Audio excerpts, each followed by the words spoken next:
Do you feel utterly stuck that no matter what you do, maybe you've done hundreds of hours of therapy, personal development, you've read the books, you listen to the podcast, you watch the videos, then you still feel stuck? And when that person, usually the person closest to you, they trigger you, they do that thing, and it touches something inside you and you just can't help yourself, and you snap into old beliefs, old behaviors, and struggle with old feelings, then this video is for you, because I've struggled with it myself before. In fact, I've invested over $300,000 myself on therapy, coaching, seminars, wellness retreats, crazy plant medicines in the jungle, and on and on and on. And what I learned and started to see through this journey was 3 very clear, very massive, and costly mistakes that people were doing over and over again, myself included, in this journey of trying to heal and make a deep-rooted change. The kind of change that means better relationships, to feel more inner peace, to feel more confident inside, more peaceful inside, and so on. So we're gonna start right off the bat with number 1.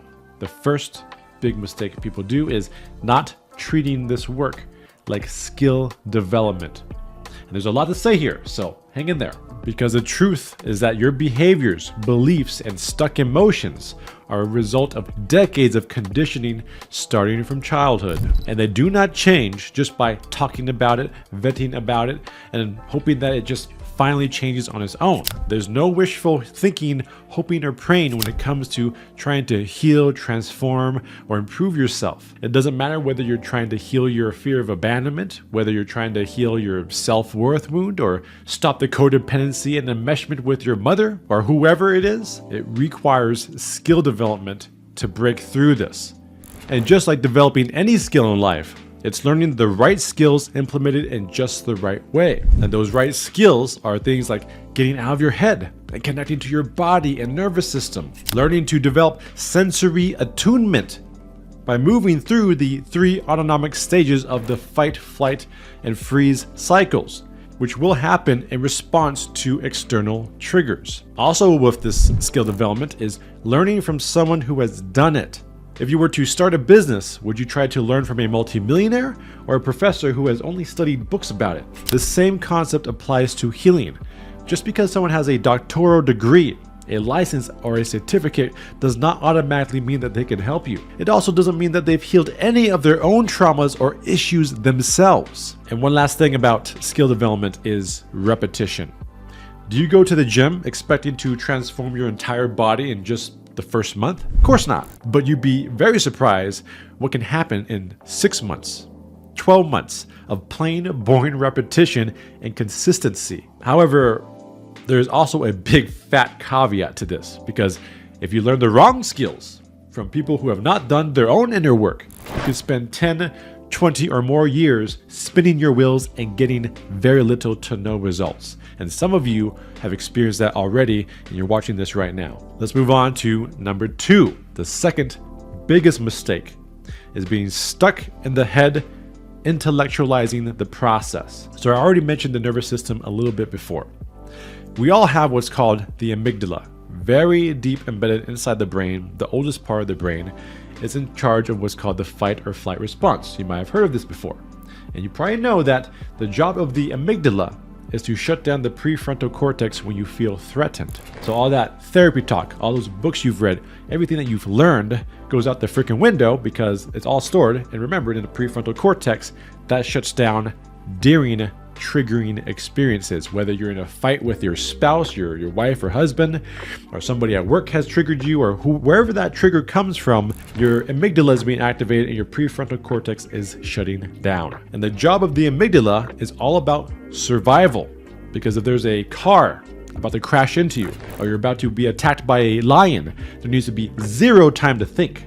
That's why it shuts down that prefrontal cortex. It needs to be instantly getting you into reaction, fight, flight, freeze, or fawn. Because in these moments of life and death, there's no time to think about what model that car was, or like the lion and how cute it looks with its fuzzy ears. You need to instantly be in a fear state and react and get out and into safety. And this same mechanism that's trying to keep you alive in these life or death situations is also activating when you are in triggering moments, disagreements with your spouse, a fight, an argument, anything of that. The fight or flight amygdala response is activating again and again. And this is a visceral body experience. It's not just the thoughts in your head, although those thoughts will match how you feel as well. But the real question is, why would you go into a life or death fight or flight response in relationships, in interactions with other people? Because when you were a child, relationships were a matter of life and death, and specifically the relationship that you had with your parents. Because when you're a child, every child knows this, whether it's subconscious or otherwise, every child can feel and know how completely helpless they are and how vulnerable they are to being taken advantage of, to not getting their needs met, and so on and so forth. In fact, all of your survival is dependent on who? The first relationship you learn to form, which is you and your parents, mother and father. They are the first relationship where there's the most fear involved, because if you don't have their attention, their acknowledgement, their care, there's a risk that every child knows that you'll be rejected, you'll be abandoned, you won't be taken care of. And if you're out in the world by yourself and you don't have your parents to take care of you, that's a very dangerous place to be. And so the amygdala fight or flight response is activating in a child whenever parents fail to tend to the child's needs. And this is where you get all the deep inner child wounding that then gets carried over into adulthood. People that have abandonment issues stems from childhood. Self-worth issues, safety issues where you just don't feel safe and you're constantly on edge. You experience some flavor of abuse, neglect, indifference. There is some unmet need or multiple unmet needs growing up. And the pain of that gets stored in your subconscious. It gets stored in your nervous system. If you don't have loving, truly loving, conscious parents or a supportive environment to help you process these fears become quote unquote real. And you'll live the rest of your life trying to avoid the abandonment that you're experiencing in childhood. You'll spend the rest of your life trying to prove yourself or please other people to get love and attention that you did not get growing up, and so on and so forth. This is a deeply embedded nervous system response. Fight, flight, freeze, or fawn. And this is beyond the intellect. You cannot simply understand this and be like, okay, I know I'm doing this, so therefore I should stop doing it. I know what my trauma is. These are my trauma behaviors and responses. This is where it came from. And so therefore, I should just stop doing that. And I should do these behaviors instead that everyone says is healthy. I should just do these healthy behaviors. I'm willing to bet that you've already tried that. And when it matters the most, you get triggered, that amygdala fight or flight response activates, the prefrontal cortex shuts down again. You can't even do the very thing that you need to do when it actually matters. You can't actually communicate in the way that you should communicate, lovingly, compassionately, patiently. When it actually matters, you get activated to the fight or flight response, and you're doing the old behavior again and again, and you just can't help yourself. It just keeps happening. The emotion comes up, your body activates, the intellect shuts down. It's just, you're in a constant hamster wheel, okay? We have to go beyond the intellect. We have to connect to that nervous system response to help retrain your body to feel through it instead of react to it. Learning to properly feel through the fight, flight, freeze, fawn responses as they are experienced in your body will be one of the most important work that you'll ever do in an entire lifetime. And make no mistake about it, it's uncomfortable, it's emotional, it takes time and lots of practice and skill development, but it can be done if you do it the right way with the right support. So to oversimplify it, essentially, more feeling is needed and less thinking to get the change that you want. Now, moving right on to number 3, the third biggest mistake is not going deep enough and not working with the subconscious, right? Both together. Most people think that their issues are surface level. What do I mean by that? They think that their fight with their spouse is simply a poor communication issue, or mismatching love language, or maybe we're just not compatible, or they think that their overthinking is just a mental problem, or that their procrastination is a mindset problem. In each of the examples that I just mentioned, there is a stressful moment that is experienced that subconsciously reminds us of a past childhood pain. All of this activates our fight or flight response. Remember all the amygdala talk that I did earlier? Because what our subconscious will do is try to avoid that pain. by things like shutting down and getting very quiet during conflict. But for others, it might be getting very aggressive and loud and critical, blaming, shaming. Others, it's staying stuck in the head, overthinking. And others, it's procrastinating to avoid rejection or feeling like a failure, right? Because why do we procrastinate and not take action? Because there's negative association with taking action. There's pain associated, past subconscious pain with taking action. I don't want to feel rejected. I don't want to feel like a failure. I don't want to make a fool of myself and feel even more unworthy.